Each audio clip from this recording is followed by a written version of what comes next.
Most lives that ever existed on Earth ended before leaving any trace of their presence. Long before strength or intelligence could matter, survival was decided quietly beneath layers of soil and time. During the Cretaceous period, where environmental stability was rare and change constant, existence did not reward power. It tested endurance at its most fragile point. Velociraptor began in that silence, not as a hunter, but as an unfinished biological structure enclosed within a thin shell. Development depended entirely on conditions beyond control. Soil temperature, moisture, and geological stability determined whether growth would continue or cease without recognition. There were no defenses, no adaptive responses, only exposure to chance. Nesting grounds were shallow and open, shaped by convenience rather than protection. Heavy rain could collapse loose soil. Sudden cold could interrupt embryonic development.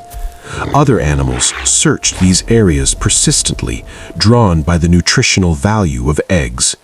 Loss at this stage was not unusual. It was expected. Inside the shell, life followed a precise biological sequence. Skeletal frameworks emerged first, followed by primitive muscle tissue. Neural structures expanded at a faster rate than in many contemporaneous reptiles, establishing the foundation for advanced sensory processing later in life.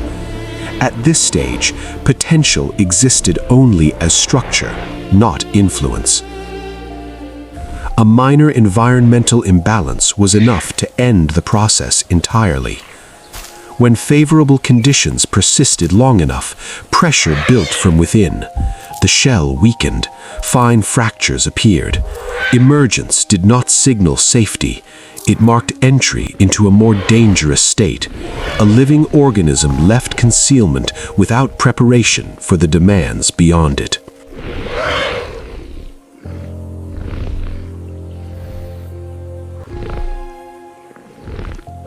The hatchling entered its environment with limited capability. Bones were incompletely hardened. Musculature lacked strength. Motor coordination remained unstable. A layer of light-colored down provided thermal regulation, but little concealment. Every biological indicator pointed to extreme vulnerability. Movement became the first requirement for survival. Early steps were inefficient and energetically costly. Balance was inconsistent. Speed and directional control were absent. Existence depended less on confrontation than on remaining unnoticed. Detecting threat early held greater value than responding to it. Food sources were scarce and unreliable. Insects, small, slow-moving animals, or remnants left by other predators offered minimal sustenance. Feeding opportunities were irregular. Failure increased the risk of exhaustion.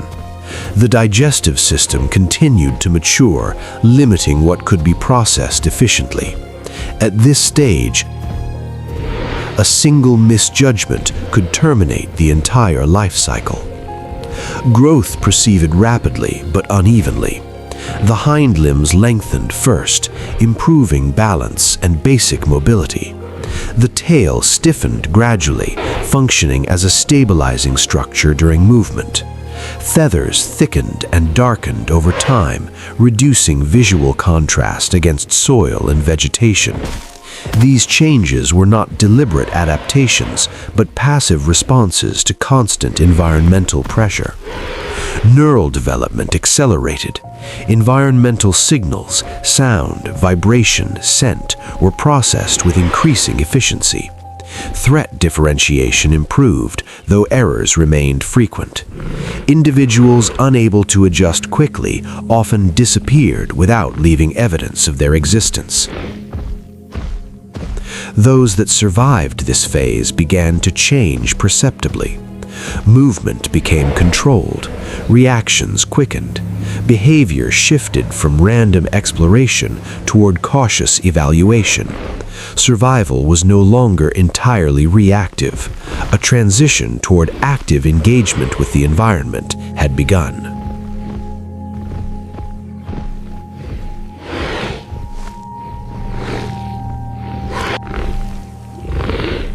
As growth continued, form began to follow function with greater clarity. The body no longer changed at random. It responded to repeated demands imposed by terrain, prey, and competition. Limbs lengthened further, muscle density increased, movement efficiency improved under continuous pressure. The hind limbs developed into powerful levers, capable of rapid acceleration. Tendons stiffened, storing and releasing energy efficiently. The tail evolved into a finely tuned counterbalance, stabilizing sudden turns. Neural coordination improved alongside physical change. Movements became deliberate rather than tentative. Feather coloration shifted toward muted browns and grays, blending with soil and shadow. Visibility during motion decreased, particularly in low light. The curved claw on each hindfoot hardened and sharpened, gradually assuming its role as a restraint mechanism rather than a weapon. Skill, however, lagged behind anatomy. Hunting behavior emerged cautiously. Potential prey was observed from a distance. Approach paths were tested and abandoned. Timing was misjudged.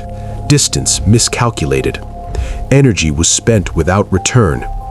Each failure carried cost, and recovery was uncertain. At times, a single error reversed the roles of hunter and hunted.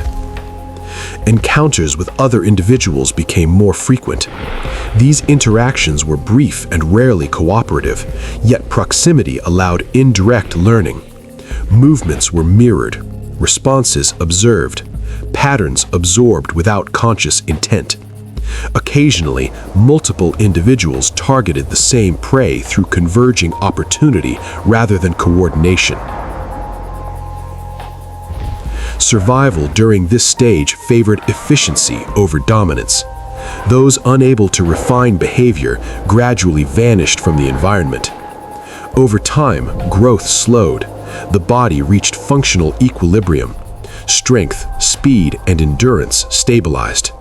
Maturity arrived not through transformation, but accumulation.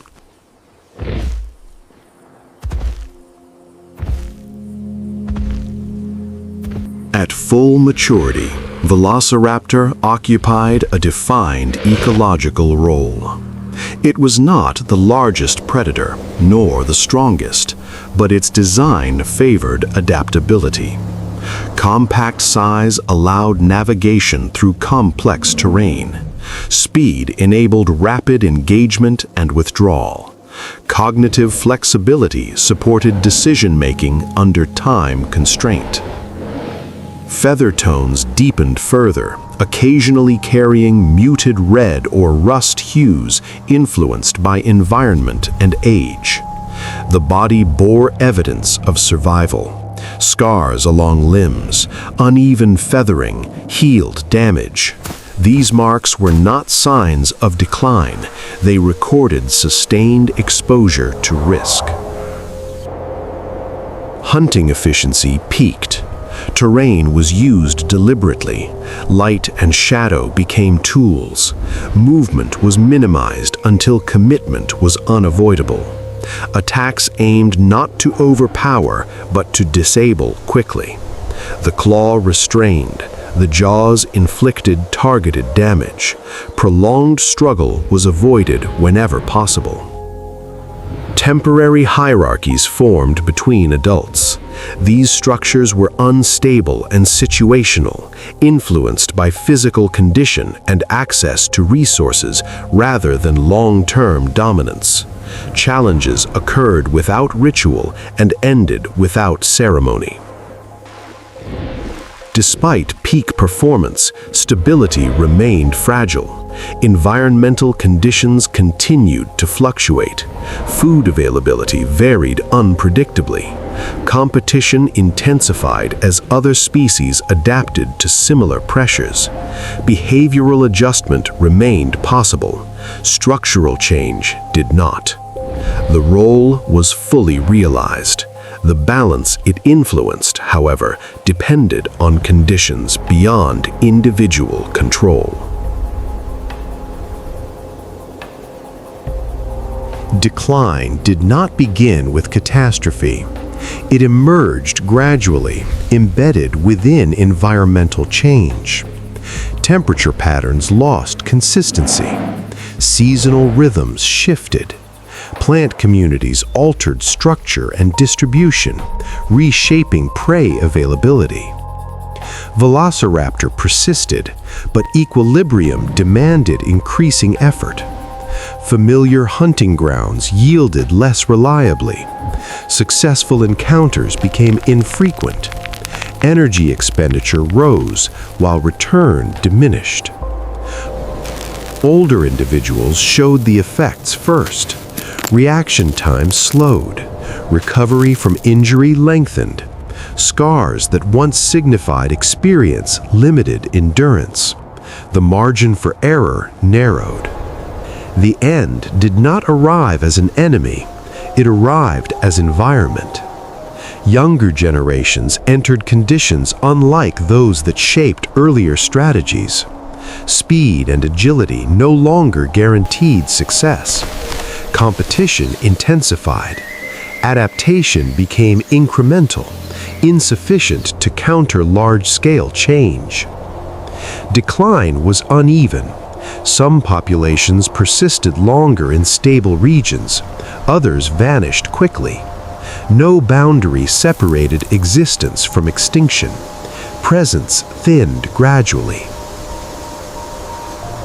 The final individuals continued to act on instinct shaped over millions of years. They hunted when possible. They avoided danger when detected. Behavior did not change in recognition of rarity. Eventually, Velociraptor ceased to appear within the ecosystem. No sound marked its absence. No event defined its conclusion. Balance shifted quietly into a new configuration. What remained were fragments embedded in geological record, bones in sediment, traces inferred through absence. From formation within a fragile shell to disappearance from the living world, the life cycle of Velociraptor reflected the nature of prehistoric existence itself, governed by change, constrained by limits, and indifferent to continuity.